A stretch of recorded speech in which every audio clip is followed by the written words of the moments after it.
In this video, tuturo ko sa inyo kung paano nga ba mag-generate ng QR code sa GCash mobile application. Pero syempre, kung bago ka pa lang sa channel natin at gusto mo ng mga topics patungkol sa free load, make money online at mga tutorials, make it sure na mag-like, subscribe at mag-comment down ka rin dahil lagi pa kami namimigay ng free load at GCash sa aming mga solid subscribers. So tara, simulan na natin mga idol, no?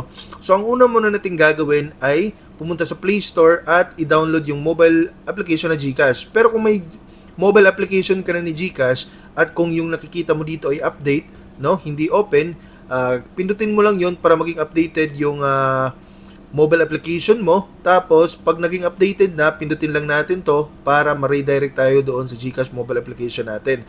So, kailangan mong i-update yung mobile application mo para updated rin yung mobile application mo sa mga features na meron si GCash. So napakabilis lang mga idol kung paano nga ba mag-generate, no? So ang gagawin lang natin ay itatap lang natin tong QR. So pindutin lang natin tong QR. Tapos click natin tong generate.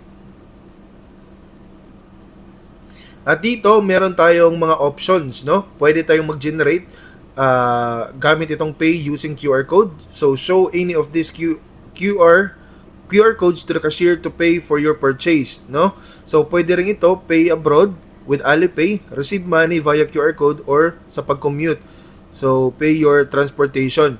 So, ang gagawin natin is mag-generate tayo ng QR para makareceive ng pera. Okay, receive money via QR code, pindutin lang natin yan.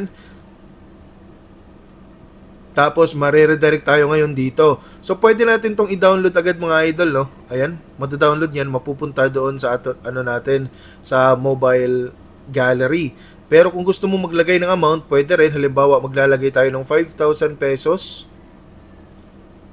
No? So, automatic na ito. So, kapag ina-upload nila to sa sa mga bank accounts or doon sa GCash din, automatic na yung magre-reflect na amount is 5,000 pesos. So, hindi na sila magmamanual na maglalagay ng 5,000 para iwas na rin na magkamali. Okay, so I hope na nakatulong tong video na to. Please don't forget to hit the like, subscribe, and comment.